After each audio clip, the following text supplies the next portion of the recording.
Cyber city Gurugram में एक 35 वर्षीय युवक की मौत का मामला सामने आया है। हत्या का आरोप और किसी पर नहीं बल्कि पत्नी और पत्नी के परिजनों पर लगा है, जिस पर गुरुग्राम पुलिस ने हत्याओं की विभिन्न धाराओं के तहत मामला दर्ज कर आरोपियों को हिरासत में लेकर पूछताछ शुरू कर दी है। मिली जानकारी के मुताबिक मृतक नवदीप हिसार का रहने वाला था और नवदीप के पिता हरियाणा पुलिस में सब इंस्पेक्टर के पद पर कार्यरत हैं। नवदीप अपने परिवार के साथ पिछले कई सालों से गुरुग्राम के अशोक विहार फेज 2 में रह रहा था। नवदीप गुरुग्राम की एक सॉफ्टवेयर कंपनी में काम करता था, लेकिन जब कल नवदीप ने अपने परिजनों का फोन नहीं उठाया तो परिजनों ने गुरुग्राम पुलिस को इसकी सूचना दी और गुरुग्राम पुलिस मौके पर पहुंची तो नवदीप वहां मृतक अवस्था में मिला। वहीं नवदीप के पिता ने पुलिस को शिकायत देकर बताया है कि नवदीप और उसकी पत्नी के बीच काफी झगड़ा रहता था।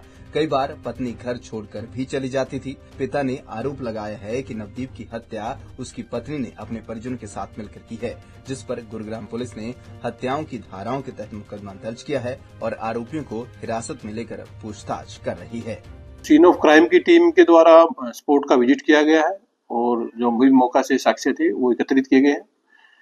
मृतक है जो उसका पोस्टमार्टम बोर्ड के द्वारा करवाया जा चुका है और जो मृतक व्यक्ति है उसके पिता की लिखित शिकायत पर जो मृतक है उसकी पत्नी तथा उसके परिवारजनों के खिलाफ हत्या की धाराओं में एफआईआर रजिस्टर की गई है।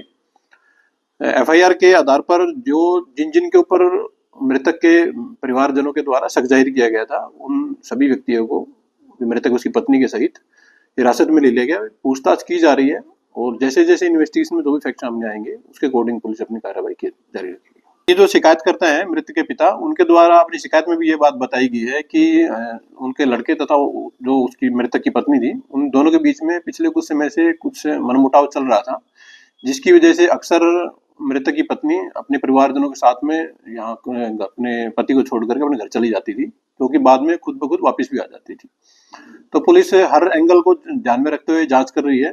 अभी क्योंकि जांच प्राथमिक स्टेज पर है, कुछ भी कहना जल्दबाजी होगा, तो फैक्ट जैसे जैसे इन्वेस्टिगेशन में सामने आएंगे उसके अकॉर्डिंग पुलिस अपनी कार्रवाई जारी रखेगी।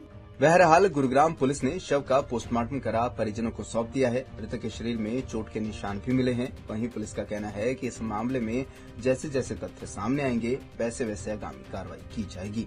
पंजाब केसरी टीवी के लिए गुरुग्राम से नीरज वशिष्ठ की रिपोर्ट।